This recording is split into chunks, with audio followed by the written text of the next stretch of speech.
Good evening, good morning, good afternoon, everybody. This is Dominick, Cicale, and welcome to Mafia Roundtable. Please hit the subscribe button, the like button. Come visit us on TikTok, Instagram, Twitter, all the channels. I'm new to this, so trust me, I don't know my team handles it, but Instagram I do answer. I have full control over that, so I will answer your comments if you DM me. I think that's the proper terminology for private messaging on it. So today's story is going to be a jailhouse story. And it has to do with a gentleman I met many years ago when I was in my early 20s in Lewisburg, Pennsylvania, the penitentiary. His name was Joseph Ciancaglini, known as Chicky. At that time, word was he was the underboss for Nicky Scarfo out of Philadelphia. Great guy. He just passed away. My condolences goes out to his family, friends. Wonderful guy. It was a time in Lewisburg where, like I said, I was young, I was wild. I took no shit from anybody. Nobody could say anything bad. Otherwise, I was quick with my hands. We used to joke around. Basically, our hangout was downstairs in the basement. They had a hobby shop where you could do painting, arts and crafts. And a gentleman, Donnie Terfaro, whose son I was with in the Bronx. He's from the Bronx. Also a guy, Juju. Anthony, I think it's Anthony Rizzo or Frankie Rizzo. Well, Frankie Rizzo was his son. Juju's name, I'm pretty sure it was Anthony. They were also from the Bronx. So everybody used to hang out at the hobby shop. They had the cop down there, the correction officer. Good guy, not doing anything illegal. Just, they had him. He never bothered with the Italians. And the spot we had, Chicky used to do painting. Joe Grandi was there. He was also a soldier out of Philly. A bunch of guys. And they had like a youth section by the main office. That was Donnie's office. Where there was a TV, microwave, refrigerator in there. You know, back in the day, it was like basically at home. And usually everybody would go down there, watch Wheel of Fortune, Jeopardy, what was ever on at night. And then head up before count time when they had the movements. And Chicky, ball breaker like there was no tomorrow. So, you know, me being young, I probably would take it to a different level continuously where I would break his balls back and even more so. And that's probably because, again, I was younger. Not knowing it probably got on his nerves at times because I didn't know when to stop. So one of the guys were leaving, you know, the Italian section. Everybody had their sections. So I asked to get that spot right by Chicky. I asked the cop. So he said, yeah, no problem. So they went by. And the cop came over to me and said, Dom, I'm going to put you over there by the back area. So I'm like, what do you mean you're going to put me by the back area? No, you told me I'm getting the fucking spot. Like, this is the way I'm talking to him, too. I'm getting the fucking spot. You told me I'm getting that spot. I can't give you that spot. What do you mean you can't give me that spot? The spot's open, right? Yeah, okay. So what do you mean you can't give it to me? I want to be with my people. He said, well, he was haunting him. I said, just come out and tell me what happened. Well, Chicky asked me not to put you here. I said, what? Yeah, Chicky says you break balls too much. He doesn't want you here next to him. That it'll just disrupt him. So not to put you here. So you're going to listen to Chicky? Well, you know, I think it's about, you know what? Take the spots, shove them up your ass. I go back to the unit and I'm pissed. So, you know, right away the guys, what happened? I was close with Kevin Kelly. He was a Westie. There's a few more people there also. At the time, Oscar Ansorian, who was Armenian, he was with Vic and Gas Pipe. It was the trio. Very close. They came up together, and I got many stories, especially with Gas Pipe and his girl Shirley. That's what they used to call it when Gas Pipe, I don't know if people know, but was big on the cocaine. So I have many, many stories Oscar shared with me, what went on when he was on the lam and everything. And those stories are to come out. They'll come out. Oscar since passed away in Allenwood. He died of a massive heart attack. I was heartbroken, so I got very, very close with Oscar. But Oscar was a powerhouse, very well respected with everybody. So Oscar had left. Chickie's there. Chickie passed that comment. So I passed a comment. Fuck, was Chickie a cop now? Right away. I mean, it spread like wildfire through Lewisburg, through our group. Even Oscar heard. Oscar sent word. Right away, I get a visit from my mother. She's like, Oscar called me, are you okay? Like, what happened? I'm like, nothing happened. Tell him, don't worry, I'm all right. And I left it at that. But he even got word that I called the underboss a cop. So when it basically came to the other Italians, they asked me what happened. And even Kevin Kelly, Dom, what went on? And I told him, I said, this is an underboss. I'm nobody. I'm just a young kid coming up. Why couldn't he just come up to me and say, Dom, you break balls too much. I don't want you in this spot. And be man enough to say that. So that was an error on Chickie's part. But let me tell you the integrity of this guy. He could have squashed me. He could have, sent guys for me. I would have fought. Didn't. Never showed any resentment to what I said. Constantly treated me with respect and everything. So now I'll go into the meat and crux of the story. There was a kid there, young, my age, Nicky DiCarlo. Nicky since passed away, drug overdose on the streets. Doing time, stand-up guy. He would get high, and there was always resentment with Nicky. We'd go back and forth. Hey, compe, he'd talk like that. Right away, that triggers. I don't like that. I could do this, I could do that, I could do this. But meanwhile, what he liked doing is getting high all the time. He was around the Colombos. He was an associate with the Colombos. And Nicky had moved in with Sally Fusco, who was a soldier in the Colombos at the time. So one day, a Dominican guy, big guy, Mono, comes up to me and says, Dom, I need to talk to you. What's up, Mono? No, it's serious. Okay, we go in the room. He says, hey, Nicky wants to bang you, hit you with a knife. I said, what are you talking about? Nicky says he doesn't like you. He's tired of you. I said, nah, it's just him talking. Dom, he asked me for a banga. Banga means blade in jail. And in Lewisburg, that was this metal factory. So you had some, we called them swords, some big-ass knives that were all steel. I said, really? So Mo says, of course I didn't give it to him. I calmed him down. But Nicky was high when he said that. Doesn't matter. That's a fucking killing offense. I'm looking at that. I could kill him now. Like, you're going to ask for a fucking knife to come hit me? I don't care high or not. You just don't do that. So what I did was, I saw Nicky. He went up to his room. Sally wasn't there. I walked in the room. Nicky, what's on your mind? He said, what's on your fucking mind? Bam, I hit him. As he's going down, I uppercut him. I went to work on him. He's out cold. And I start loading up on him. I'm not stopping. I'm going to work on him bad. Finally, I back up. He's like just grogged out on the floor. Blood's all over the place. I get out of the room, go downstairs. We're in the same unit, mind you. I go downstairs, take off my gloves, get rid of them, wash up like nothing's happening. Maybe about 5 minutes goes by. Nicky comes down the stairs and out into the hallway because it was an open movement. I'm pretty sure it was dinner time. So all the movements open for like anywhere from a half hour to 45 minutes, sometimes even an hour. It depends if there's a delay with the dining hall. Nicky goes walking out into the corridors. Now, at this time, all the cops stand in the corridors because that's usually where drama happens if something goes down. He goes walking out, blood's gushing all over the place. They lock the place down.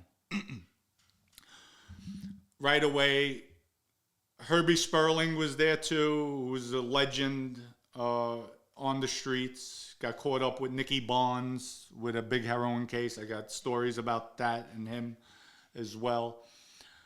Herbie was basically like a mediator for the prisons. He became, he was one of the top guys. So lieutenants, everybody would call him, ask him, please, could you calm it down? Could you help us out? And, it's known, basically like shot callers too, with the Bloods, the Crips. They'll go to them if something's about to erupt in a prison to see if they could tame it down before things get out of hand. Herbie goes out, comes back, they called him out, everything's locked down. So we're on the tier, and at the time, those all-out rooms were open. There was no locks, but they locked down the tier. Herbie leaves, comes back maybe about 45 minutes later. Cicale, come to the lieutenant's office. I go to the lieutenant's office, and it happened to be, he was an acting lieutenant. His name was Fisher. So he's basically an officer. This time he was acting as a lieutenant. So I walk in, hey, Fish, what's going on?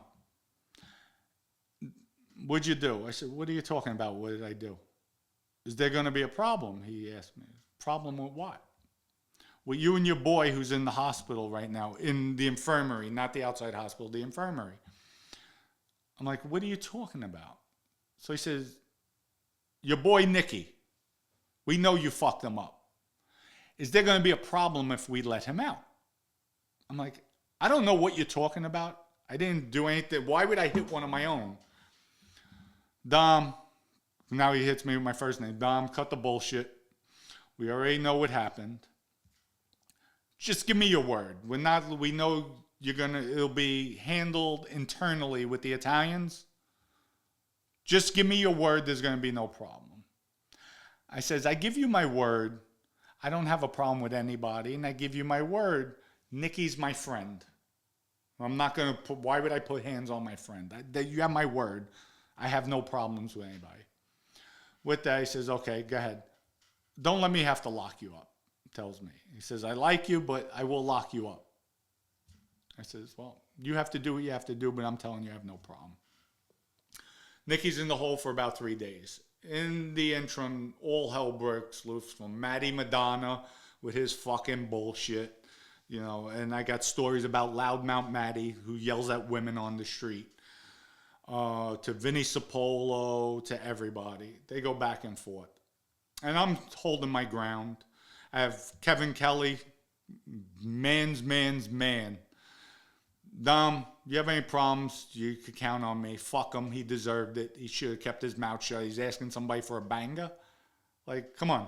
Like, at some point, there has to be a moral code or a level of respect. You just don't run your mouth. You should know better.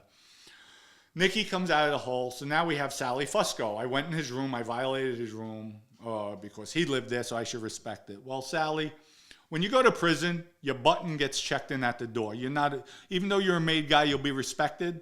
We're all equals here. We all stick together. So Sally calls me and Nicky together. We go out, we talk, we find the place. Before going down to the hobby shop, there's a bunch of stairs. So we're hanging out on the stairs. Nicky's there. I'm there. Sally's there. And Sally's talking. You're not supposed to put your hands on somebody. And I'm letting them talk. Finally, Sally says, and I want your word. Nothing's going to happen. I said, well, you're not getting my word for anything.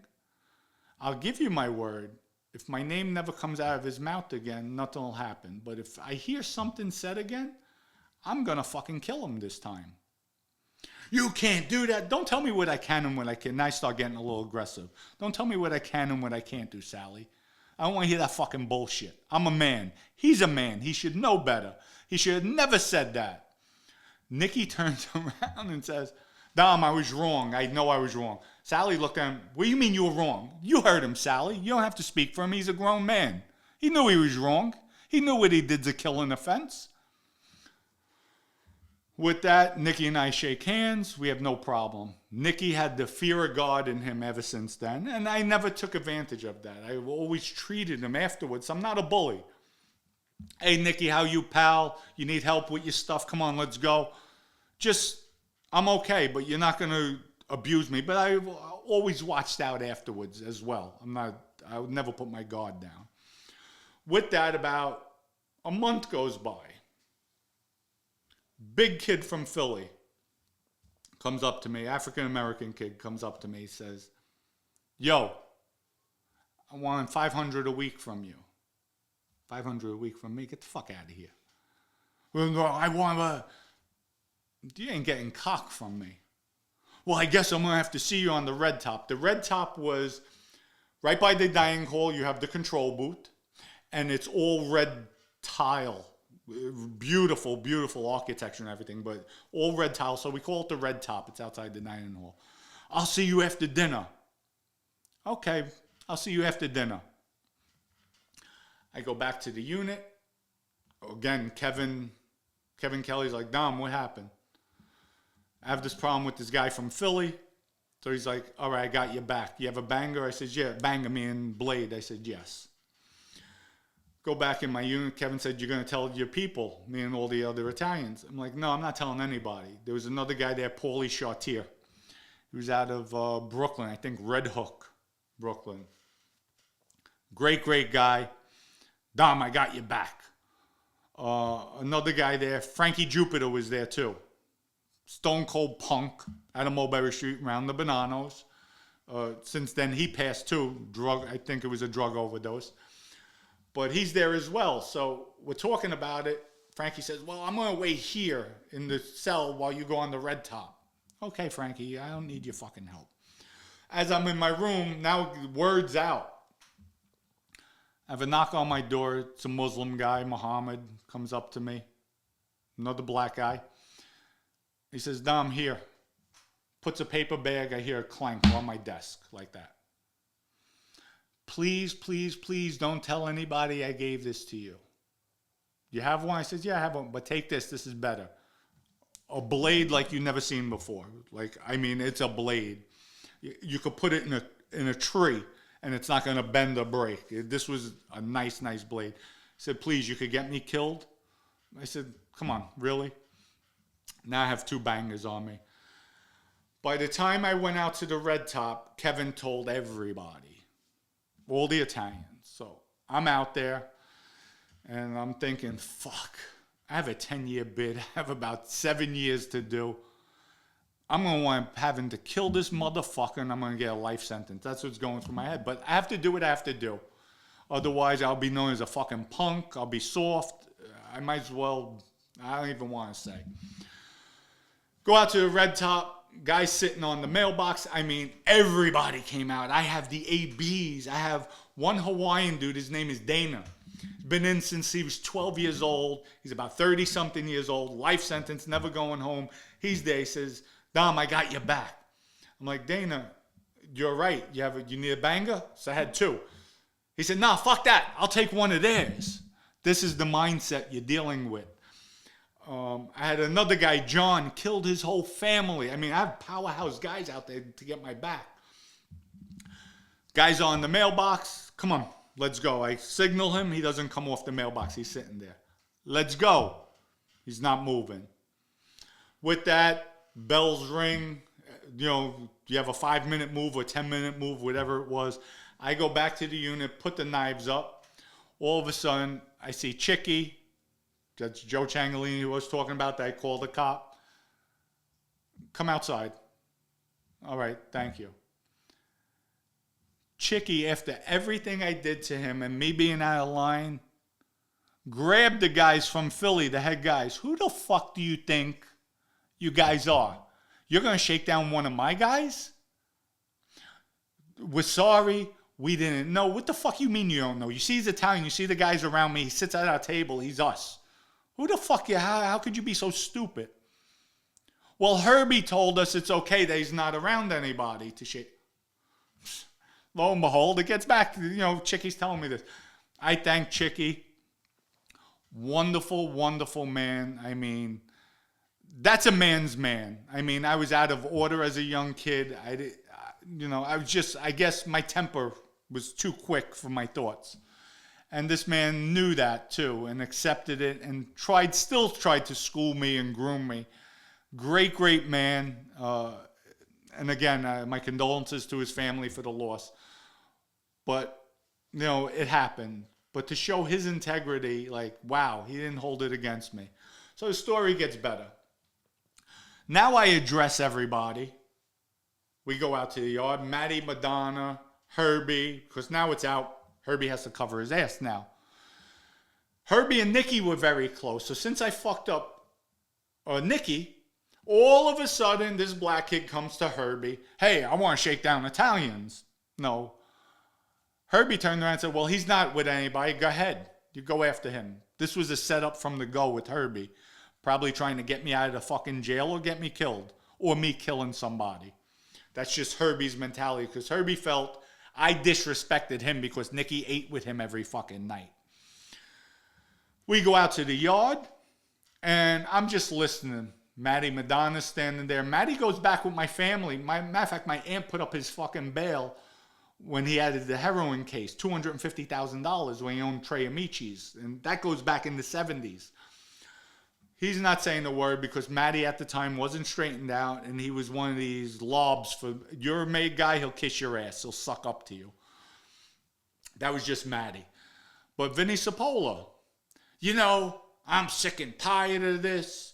You know, you're causing problems. First with Nicky, now this. So I'm listening to him. And the whole time they're there, Kevin Kelly, all the Westie. Well, Kevin Kelly was a Westie. All the Irish guys from Boston were right by. They had my back. They're like, Dom, fuck these guys.